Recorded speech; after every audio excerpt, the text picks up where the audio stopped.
Bueno, muchísimas gracias por la invitación a compartir con ustedes un tema de rabiosa actualidad,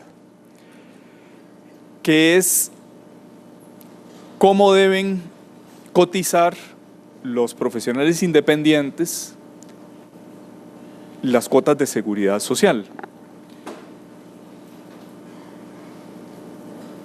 Quizás empezar diciendo que este tema ha ido evolucionando, como se resume muy escuetamente en la filmina.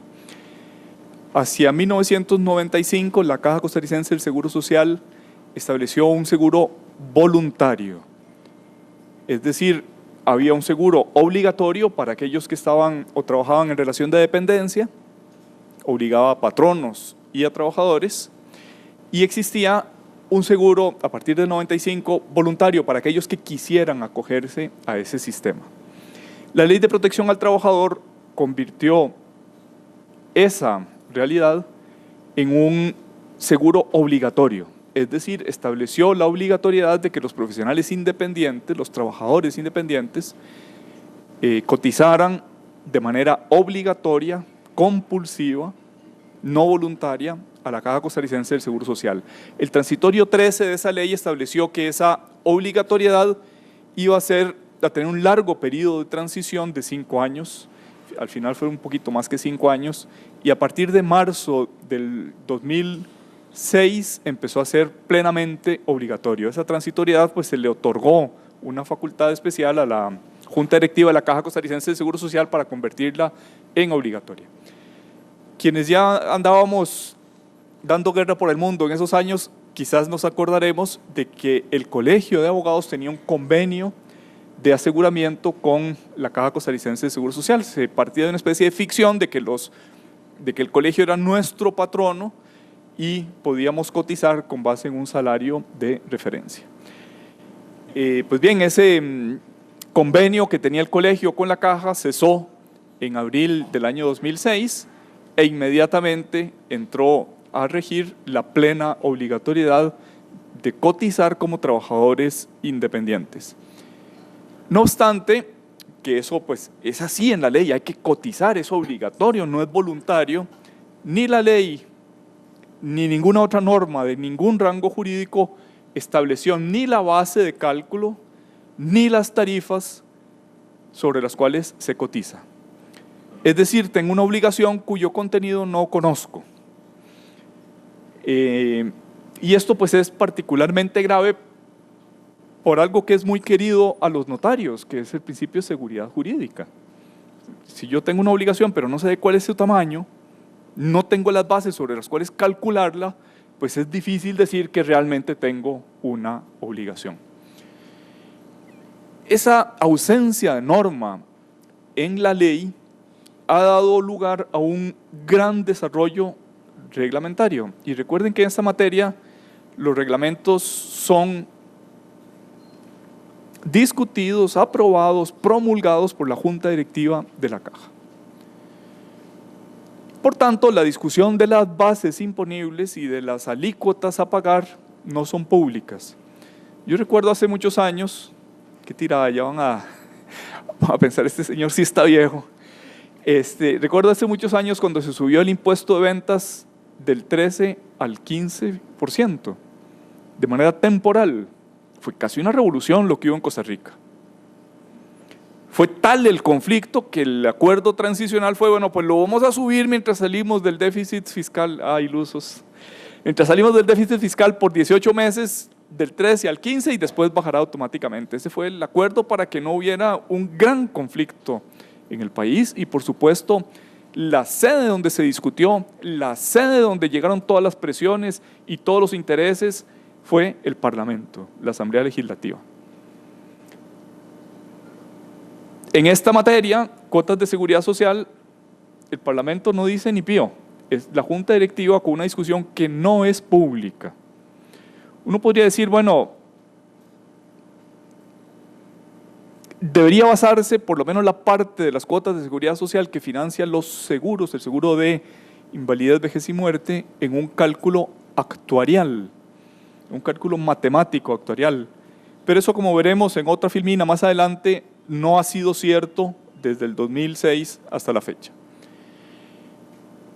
Empezó en el año 2006 con un 9% sobre el salario de referencia. ¿Qué quiere decir salario de referencia? Un salario que aprobaba la junta directiva de la caja, que se supone que es sobre esa base, no sobre los salarios reales, no, ni siquiera salarios, porque somos trabajadores independientes, sino sobre un salario de referencia. Empezó ese salario de referencia estando alrededor de 430.000 colones. En este momento anda por algo así como 680.000 colones. Digamos como una vez y media el salario base de un oficinista 1 del Poder Judicial. Y las alícuotas llegaron a estar en un 22%, empezaron en 9, llegaron a estar en un 22% y actualmente están en un 18.12%. ¿Les sorprenden estos números? ¿Alguno de ustedes sabía que tenía esa cuota que pagar por esos montos? Y además no estaba, eso se llama competencia desleal. Además no está claro sobre qué se calcula. O sea, ¿se calcula sobre los ingresos brutos o se calcula sobre los ingresos netos? Se calcula sobre los ingresos netos, digamos, parecería que es algo como de sentido común. Si a mí me cobran un impuesto sobre la parte de mis ingresos que corresponde al Estado porque se la pago en forma de impuesto sobre la renta, no pueden cobrar otro impuesto sobre ese impuesto. Parecería que el sentido común exige que sea sobre los ingresos netos. ¿Netos de qué? ¿Netos antes o después del impuesto sobre la renta? La verdad es que nadie lo sabe. A mí me parece, pero nuevamente pues es una opinión más entre muchas que podían ser válidas, que debería ser neto después del impuesto sobre la venta. Y cuando lo hice saber, sobre la renta, y cuando lo hice así saber a la inspección de la caja, me contestaron no, porque el salario en el caso de las contribuciones de los trabajadores dependientes no es después de impuestos, sino antes de impuestos. ¿Y qué? ¿Acaso yo soy trabajador dependiente? Este es el acuerdo del 26 de enero del 2006, en vigor a partir de abril del 2006. En el seguro de salud, el afiliado debería cotizar un 4.65% sobre sus ingresos, de nuevo no sabemos cuáles, y en el seguro de invalidez, vejez y muerte, un 4.75%. Este es el acuerdo del 3 de agosto del 2017, en vigor a partir del 1 de septiembre del año 2017. El afiliado cotiza un 10,69% y un 7,43% para un 18,22%. Noten que la contribución del Estado es decreciente, o sea, entre más sea el mayor nivel de ingresos, la contribución del Estado es decreciente. De tal manera que siempre suma, mientras que la del afiliado es progresiva. La conjunta suma 12 en el seguro de salud y 8,42 en el seguro de invalidez, vejez y muerte. También en este caso la contribución del Estado es decreciente. La ley constitutiva de la Caja del Seguro Social, reformada por la Ley de Protección al Trabajador, dice: será obligatoria la cotización al Seguro Social por parte de los trabajadores independientes, pero no se les podrá cargar a los trabajadores independientes la cuota patronal. Recuerdan ustedes que el Seguro Social, desde sus inicios, incluso así está en la Constitución Política, tiene una base tripartita. Contribuyen el Estado, el patrono y el trabajador.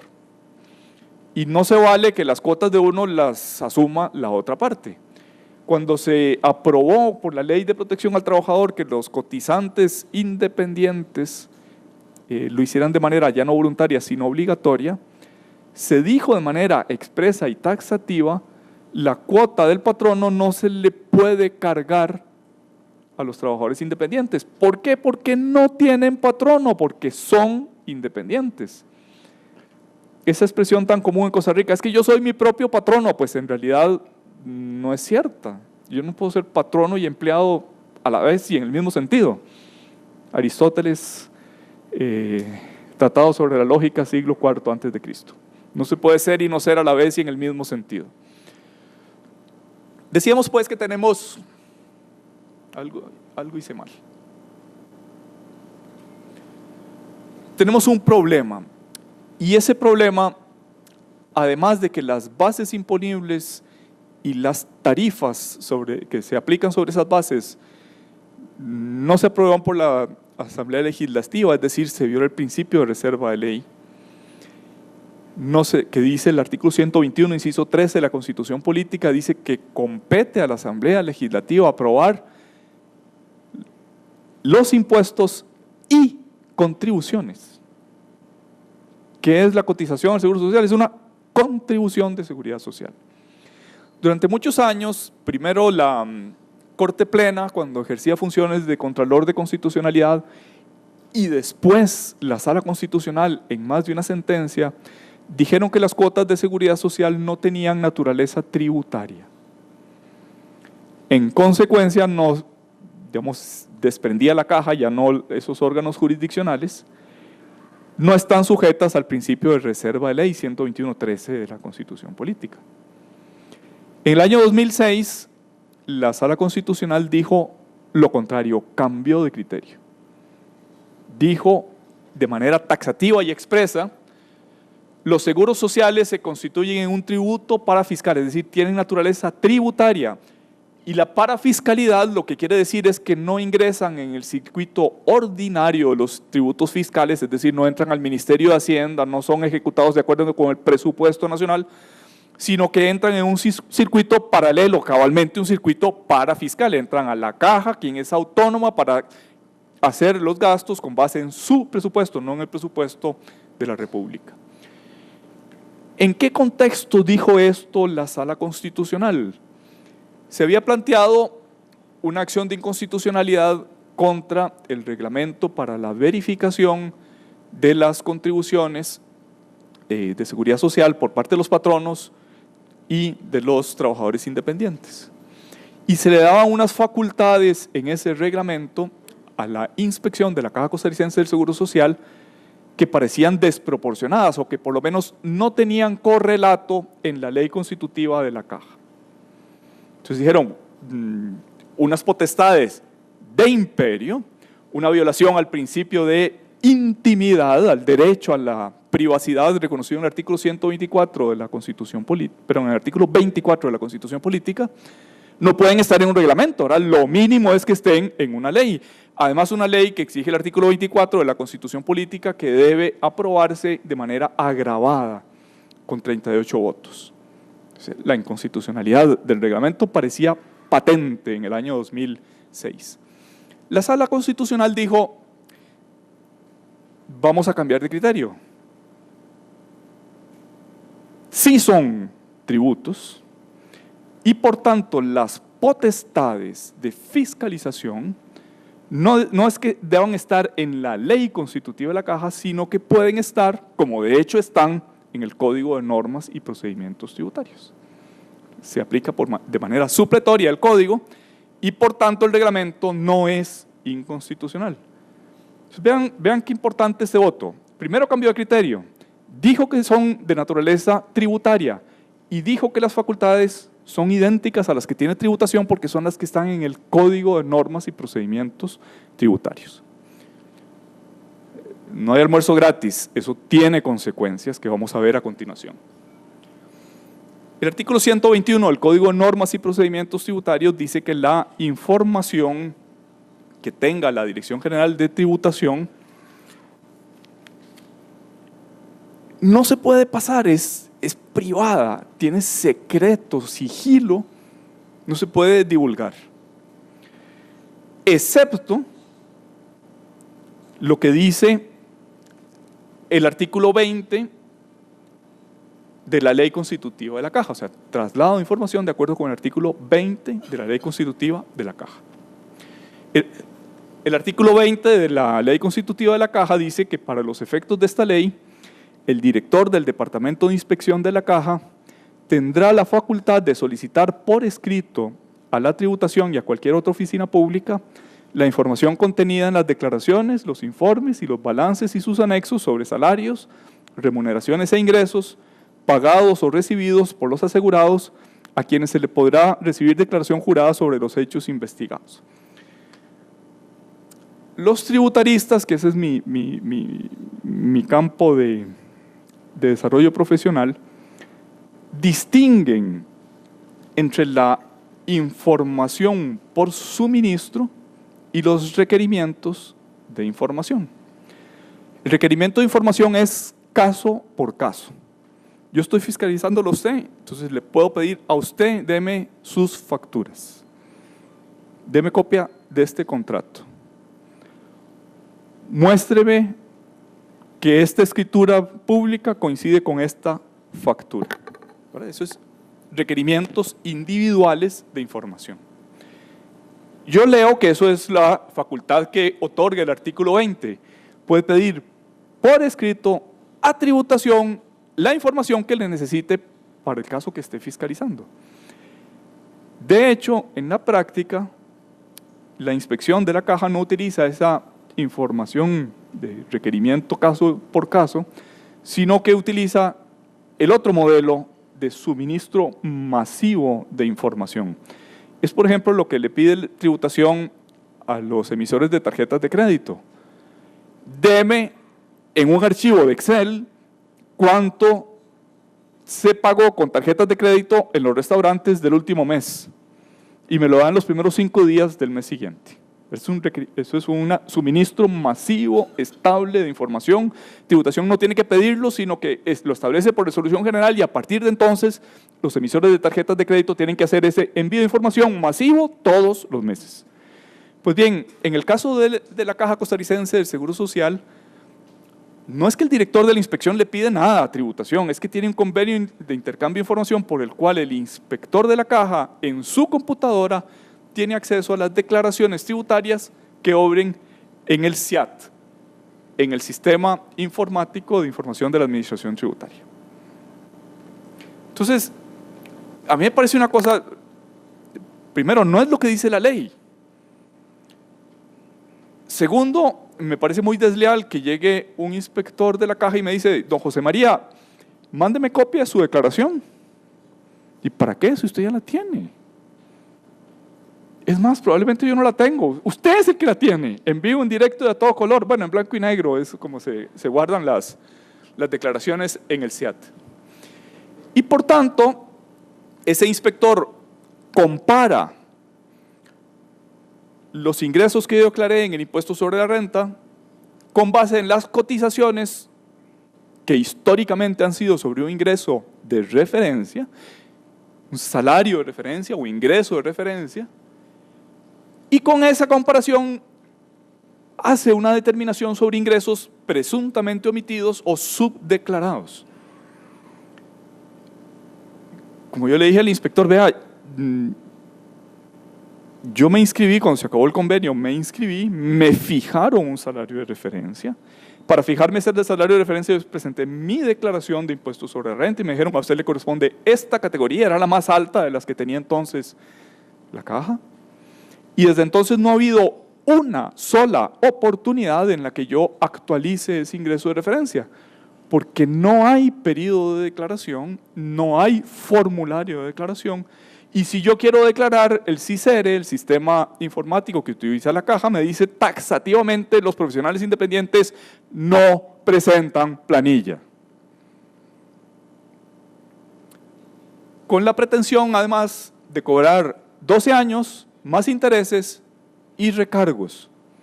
¿Cómo 12 años? Sí, desde que se acabó el convenio de intercambio de aseguramiento con el colegio en el año 2006. Se actualiza, o sea, el inspector, iba a decir cuando llega el inspector, pero en este caso fue todo por correo electrónico, me dijeron, don José María, sí, mire, necesito que actualice esto. Y le vamos a poner ahora un nuevo ingreso de referencia, de acuerdo con su última declaración de impuestos sobre la renta, y lo que usted estaba pagando, pues ahora va a ser 22 veces más que lo que estaba pagando hasta ese momento. Bueno, dije yo, está bien. De aquí para adelante está bien. ¿Dónde le pongo la firma? Aquí. Pero para atrás, ni para tomar impulso. Ah, no, pues señor, disculpe, pero perdone. Le vamos a iniciar un procedimiento para atrás los últimos 12 años, que tiene un traslado de cargos. Yo entendía que cuando uno le trasladan los cargos es para que uno refute los cargos, sino para que se los trasladan. Ah, no, señor, esa impugnación que usted presentó, no, esto no es impugnable. Pero lo vamos a tomar en cuenta. Bueno, dije yo, mientras lo tome en cuenta, pues que no se llame impugnable no me molesta mucho. Cuando venga el informe de inspección, ahí sí usted puede presentar los recursos que usted quiera. Bueno, me voy al reglamento. ¿Y cuáles son los recursos? Los recursos son el recurso de revocatoria, que resuelve la instancia que emitió el acto, es decir, el inspector, o dijéramos el jefe de la sucursal, en el caso de las inspecciones regionales, o el jefe de subárea de inspección en el Valle Central. ¿Qué quiere esto decir? Que quien resuelve es juez y parte. Quien resuelve es el inspector, que es el que hace el proyecto de informe de inspección, con el visto bueno, le eché alguna revisadita por encima de su jefe. Además, ese inspector no trabaja solo, ¿verdad? O sea, trabaja a las órdenes, bajo las directrices y bajo la supervisión de ese jefe, el que le va a firmar el recurso. Ah, bueno, pero eso es recurrible ante el gerente financiero de la caja. Tengo mis dudas de que en los últimos 12 años se haya declarado con lugar un recurso de apelación. O sea, no tengo certeza, ¿verdad? O sea, tendría que ir a hacerle una inspección yo al señor gerente financiero, pero es poco probable. O sea, el gerente financiero tiene muchas cosas que hacer y en este momento tiene unas tareas. Cuando el régimen está quebrado, cuando es la discusión pública sobre si alcanza o no el medio punto porcentual que le subieron al Estado para los trabajadores públicos, el gerente financiero es el que está en el ojo del huracán de ese problema. ¿Qué se va a fijar en la apelacioncita que presentó José Marita en el último trimestre?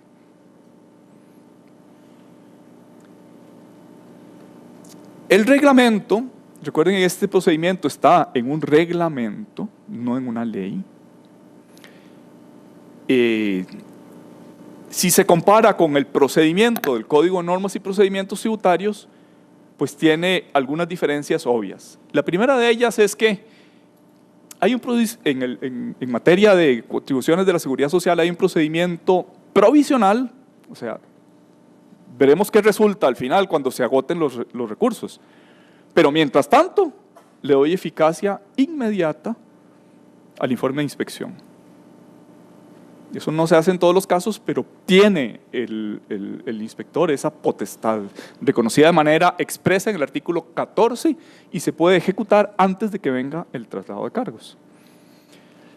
Eso no existe en el Código de Normas y Procedimientos Tributarios. El traslado de cargos tiene una audiencia por 30 días y aunque en la caja dicen que ese traslado no es impugnable, pues sí le dan a uno una audiencia de 10 días. Si uno no hace uso de esa audiencia por 10 días, queda en firme el informe de inspección que no se ha emitido para ese momento.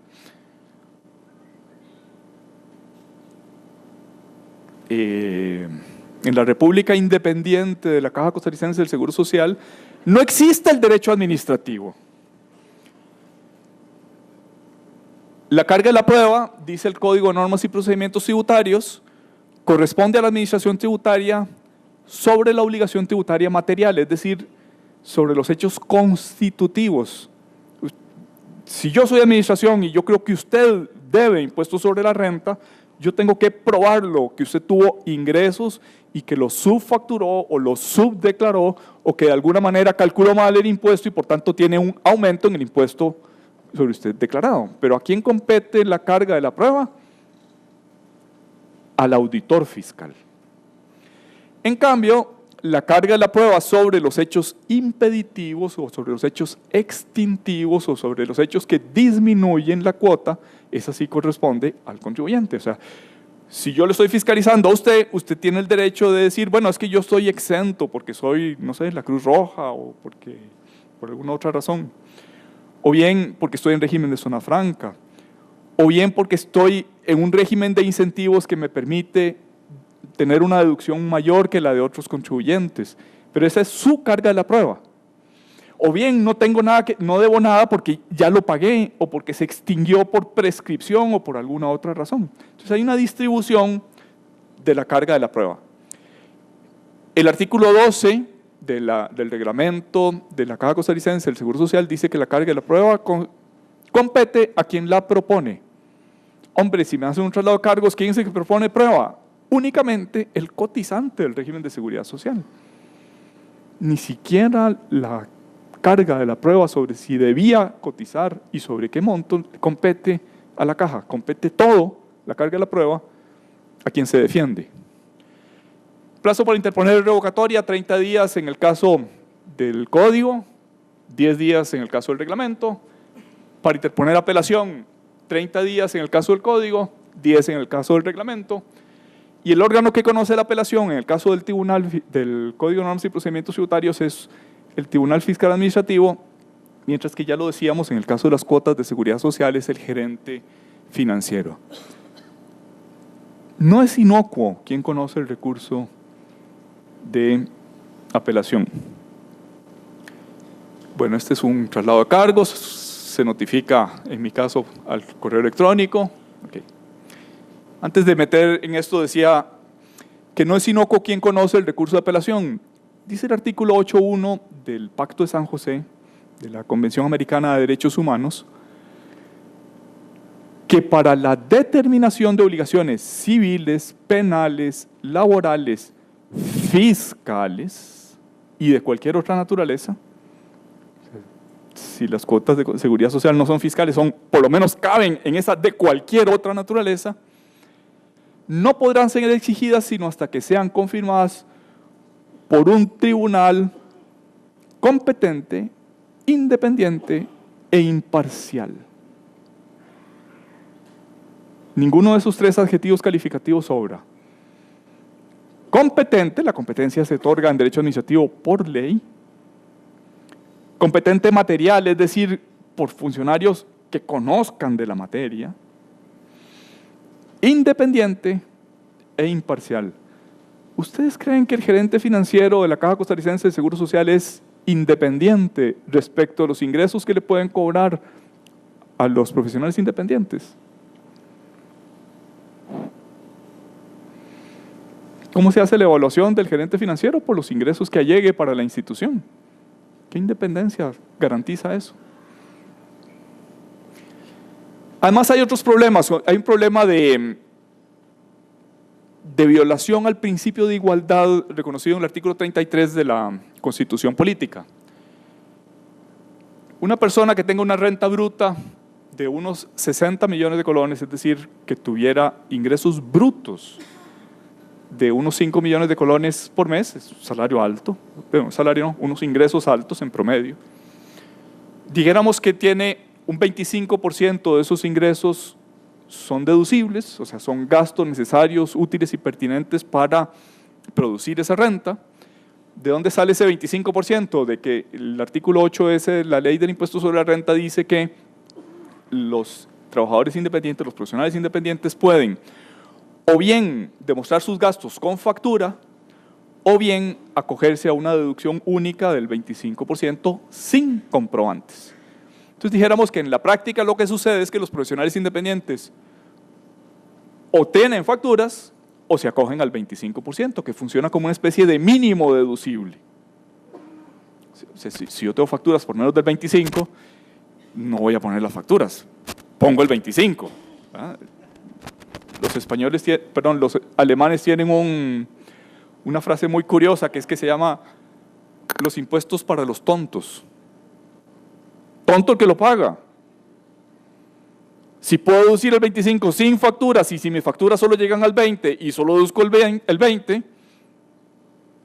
por tonto. Por tonto no sé el 25%. Bien, decíamos que ese 25% funciona como un mínimo Esta sería la renta neta. Estas son la progresividad del impuesto sobre la renta. Este es el impuesto que le corresponde pagar a este cristiano, 9 millones y algo. Si se le suman las cuotas de seguridad social, es casi otro impuesto sobre la renta. Es un 18.12, en este caso aplicado sobre los ingresos netos, aunque ya les confesé que no está claro sobre qué se calcula. De tal manera que la carga contributiva conjunta de impuestos sobre la renta más cuotas de seguridad social es casi el 39%. A mí que venga un candidato a decirme que Costa Rica tiene una de las cargas tributarias más bajas de América Latina, que solo el 13% sobre el Producto Interno Bruto. Ah, sí, de veras. ¿Y esto qué?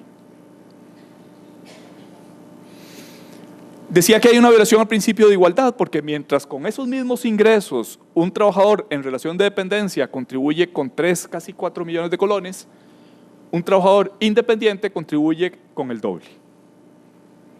¿No era que los trabajadores independientes no iban a tener la carga de las cuotas que corresponde a los patronos? Dice el artículo 3 de la Ley Constitutiva de la Caja Costarricense del Seguro Social: las coberturas de seguro social y el ingreso al mismo son obligatorias para todos los trabajadores manuales e intelectuales que perciban sueldo o salario. El monto de las cuotas que por esta ley se deban pagar se calculará sobre el total de las remuneraciones. Está clara cuál es la base imponible de los trabajadores en relación de dependencia. El monto de su remuneración. Y en el caso de los trabajadores independientes, no dice la ley, no dice nada. Les voy a poner unos ejemplos de lo absurdo que puede resultar esta carencia de base imponible en la norma. Parecería que un trabajador independiente debería cotizar por los ingresos de ese trabajo independiente. No lo dice la ley, pero parecería lógico, ¿verdad? Parecería que tiene sentido. Bueno, ¿y qué pasa si tengo rentas pasivas? O sea, por ejemplo, porque tengo 2 oficinas y alquilo una. ¿Forman parte o no forman parte de la base imponible?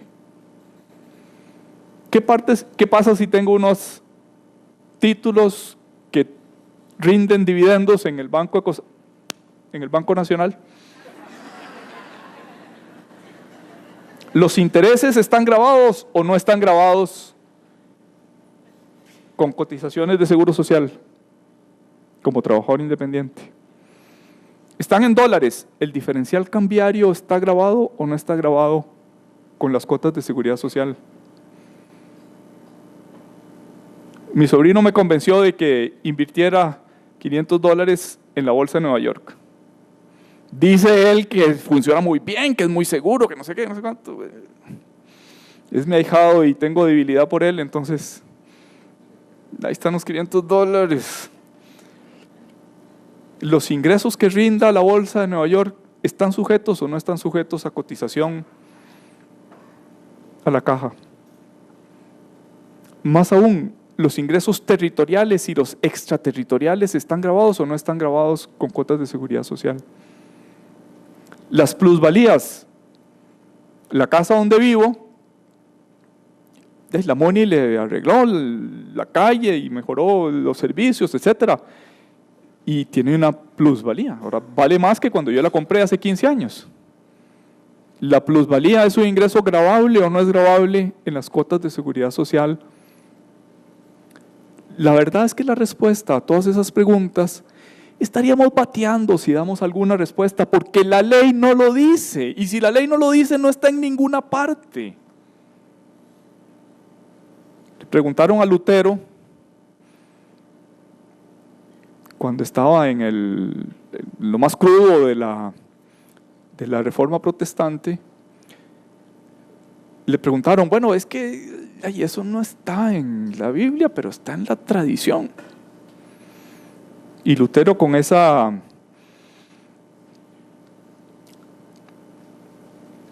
fuerza tajante que tenían sus discursos, dijo, si no está en la Biblia, no está en ninguna parte, es invento del demonio. Bueno, podemos estar de acuerdo no con Lutero, pero secularizando esa frase tan fuerte de Lutero, podríamos decir en nuestro caso, si no está en la ley, no está en ninguna parte. No existe. Para los notarios es un principio muy querido, el principio de seguridad jurídica. Eso es lo que cumple la función de la seguridad jurídica. ¿Cómo se cumple? Con el principio de reserva material de ley. Hay materias que solo pueden estar en la ley. Si no están en la ley, no están en ningún lado. Quedamos al arbitrio del inspector, a la arbitrariedad de la inspección.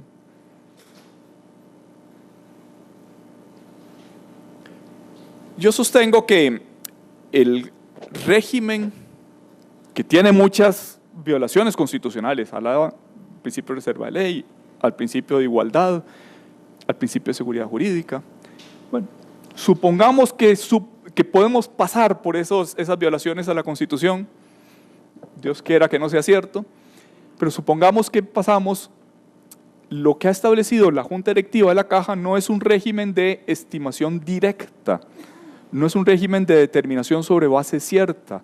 Esto es, no estableció que las cuotas se tributan sobre los ingresos reales, sino que de manera deliberada, consciente, estableció un régimen que se llama en derecho tributario de estimación objetiva. No se tributa sobre los ingresos reales, sino sobre un parámetro de referencia, que es un salario o un ingreso de referencia que periódicamente, al menos cada año, determina la Junta Directiva de la Caja. Si yo quiero cambiar ese salario de referencia, y, digamos, en el resto del mundo civilizado se hace mediante una declaración. En Costa Rica no existe declaración de ingresos para efectos de las cuotas de seguridad social. Esta es la nueva página de CICERE, que la acaban de renovar, y dice taxativamente, los trabajadores independientes no realizan presentación de planilla. O sea, aunque quiera, no puedo.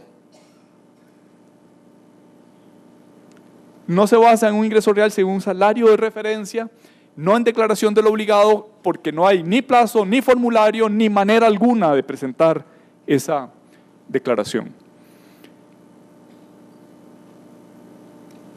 Por tanto, si esta afirmación anterior, que es una estimación objetiva basada en un salario de referencia, que además no fija el cotizante, sino que fija la Junta Directiva de la Caja, es cierta, la consecuencia es que cada vez que la Caja emite una factura, un recibo, sucede una determinación de oficio por recibo. Esa expresión tan curiosa la utilizan los tributaristas para decir, yo no hago la determinación, sino que la hace la Caja, yo solo me someto a ella pagando. Eso es lo que sucede en efecto, ¿verdad?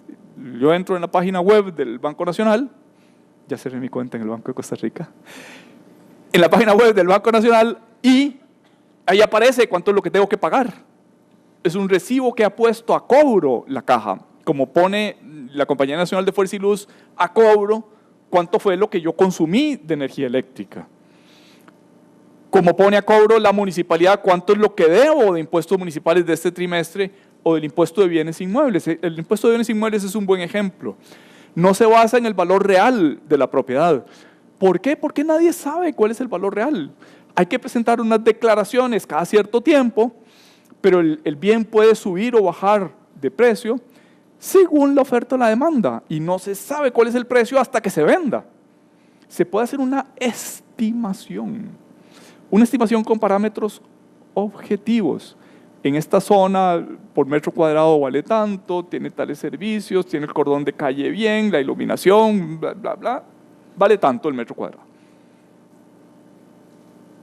¿Realmente lo vale? De ahí véndala a ver si vale eso o no.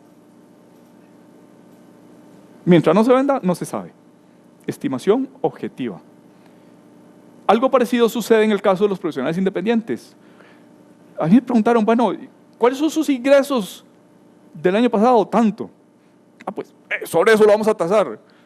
Vas a tasar mensualmente cuando en el mes de junio tuve gané un juicio tasado en cuota litis y por tanto tuve los ingresos más altos que he tenido en toda mi carrera. Ese mes. Pero entre 3 meses no sé si ya me gasté la plata.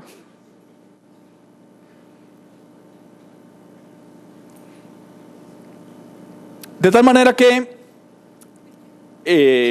opino, hice esa presentación ante algunos funcionarios de la caja y se me olvidó quitar el garrote de la filmina. Creo que no les caí muy bien. Pero lo que sí está claro es que, en mi opinión, en mi criterio, esto pues es una materia que está sujeta a discusión. Digamos, me invitaron para que les comentara por dónde va esa discusión. Los independientes contribuyen en un porcentaje mayor que los dependientes y no hay razón para que eso sea así. Y los independientes se cobra con base en una tarifa progresiva y tampoco hay razón para que eso sea así. O sea, mientras que en el impuesto sobre la renta podríamos decir, bueno, pues está bien el principio de que quien gana más pague más, contribuya al sostenimiento de las cargas públicas en forma más que proporcional, de acuerdo con el aumento de sus ingresos. En las cuotas de seguridad social no aplica ese criterio, porque esas cuotas están para financiar, al menos parcialmente, unos seguros que son idénticos para todos los costarricenses. Tal vez tendría sentido para el seguro de invalidez, vejez y muerte, pero no tiene sentido para el seguro de enfermedad y maternidad. Ese no puede ser progresivo, ese tiene que tener por lo menos una tarifa uniforme. Dice la Caja Costarricense del Seguro Social, de manera oficial, es decir, en un oficio donde fijó posición la dirección de cobro y la dirección de inspección en forma conjunta, que la prescripción no se declara administrativamente. Que por tratarse de fondos públicos, la prescripción solo la pueden declarar los tribunales. Novedoso principio. Tributación, que también cobra fondos públicos, sí declara prescripción. Las municipalidades que también cobran fondos públicos declaran prescripción. FODESAF declara prescripción. El Tribunal Fiscal Administrativo declara prescripción. Todos los otros fondos públicos prescriben menos los de la Caja. Bueno, perdón, los de la Caja también prescriben, solo que no se pueden declarar administrativamente. Entonces dice el inspector, a usted le cobro 12 años y yo interpongo excepción de prescripción. Es que yo no soy competente para conocerla, eso es solo los tribunales. Pague y después reclame. Pero mire que los tribunales han dicho que sí, tiene razón, pero yo no la puedo declarar. ¿Se acuerdan el chiste de la Revolución Mexicana? Villa había capturado a unos señores que parece que no tenían nada que ver con la revolución y les dijo, pero mire, suélteme, yo soy neutral en este conflicto. Tiene razón, pero marche preso. Afusílenlo y después averiguamos. Pues bien, dice el artículo 56 de la Ley Constitutiva de la Caja, que habla de prescripción. O sea, el primer problema no se declara administrativamente, sino que hay que ir a los tribunales después de que la deuda sea líquida, exigible y por tanto sea susceptible de un monitorio de cobro en sede judicial. Con otras medidas coactivas complicadas. Por ejemplo, yo no quiero aparecer en la lista de morosos. Por ejemplo, yo a veces participo en licitaciones, ¿verdad? Recientemente un banco recientemente la operadora de pensiones de la Caja me pidió que si lo puedo defender de un proceso de tributación. Y primer requisito, se tiene que estar al día con las cuotas de seguridad social.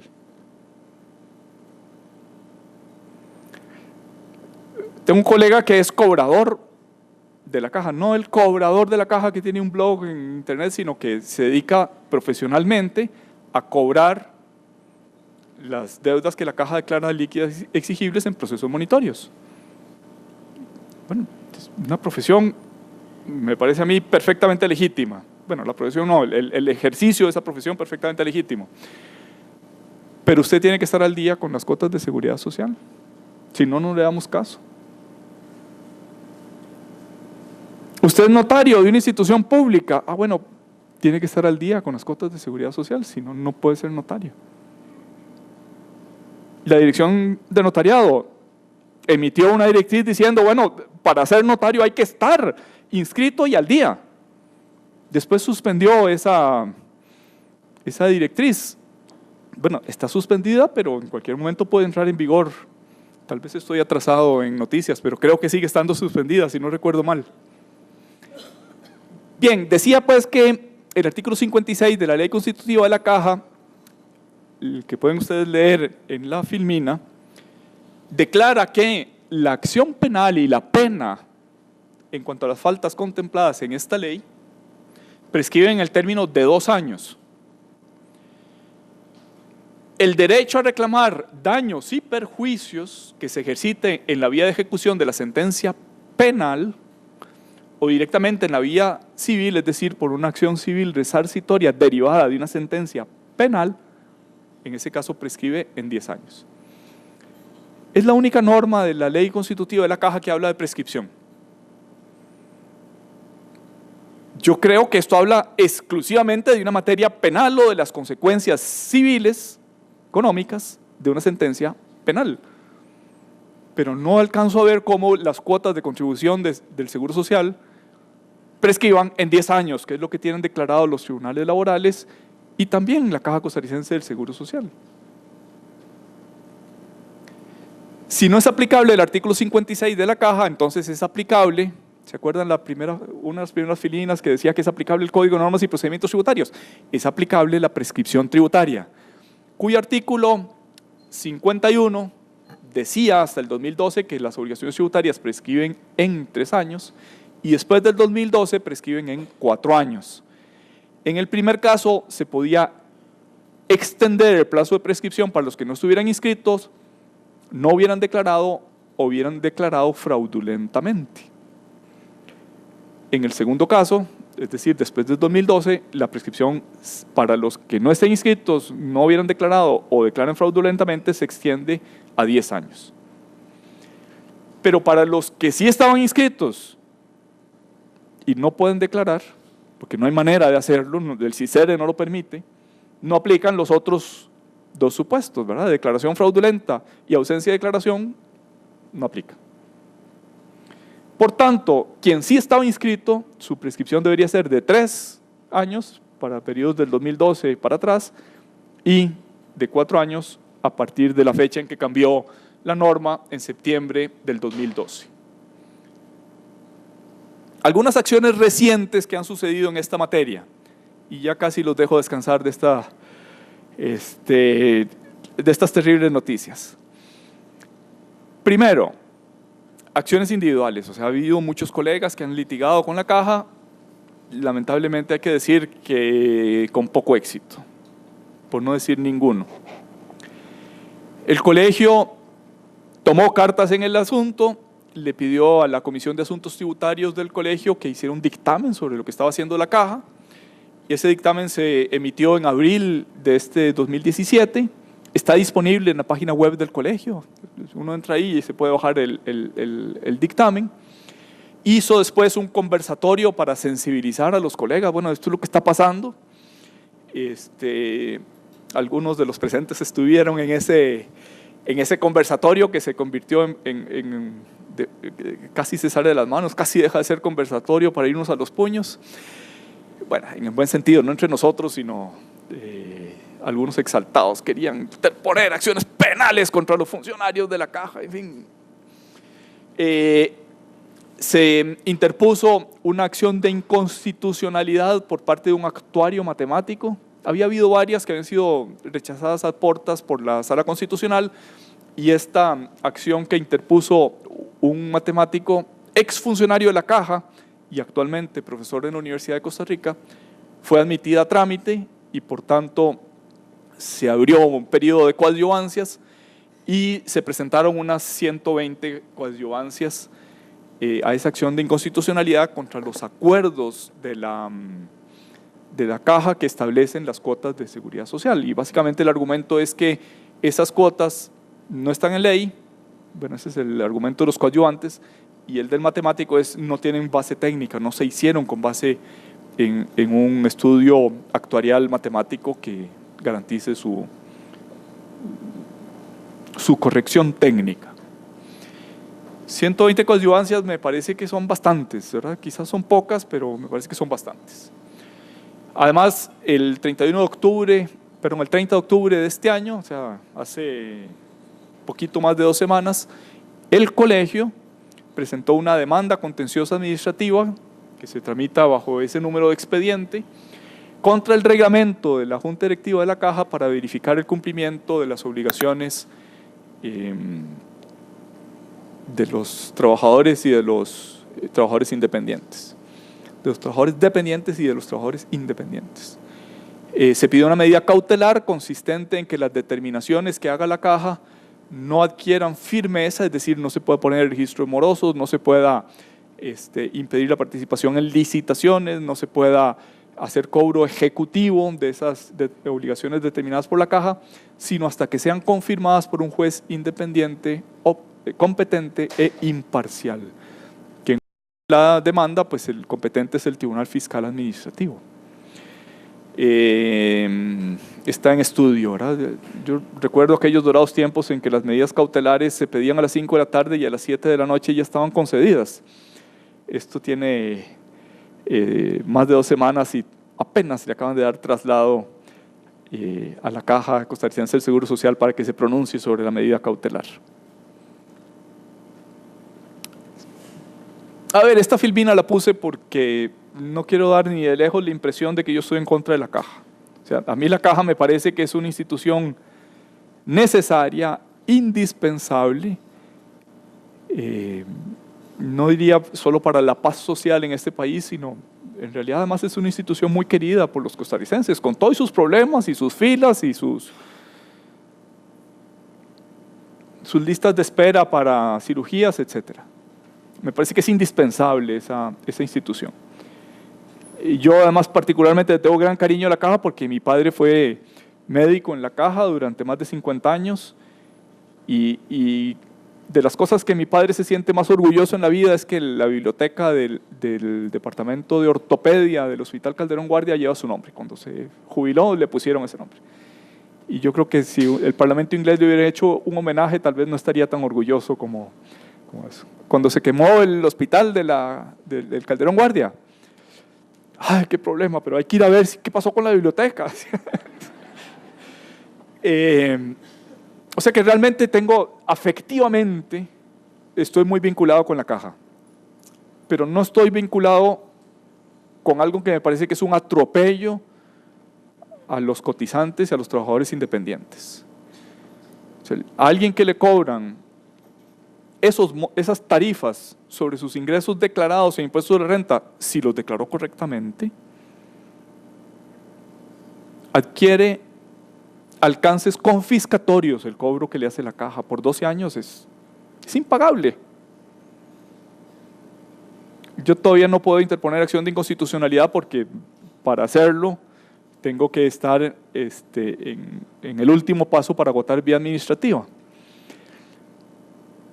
Pero le pedí a un funcionario de los que califican créditos en el Banco Nacional que diga que si él me daría un crédito por el monto que pretende cobrarme la Caja. Y me dijo que no. Nacional.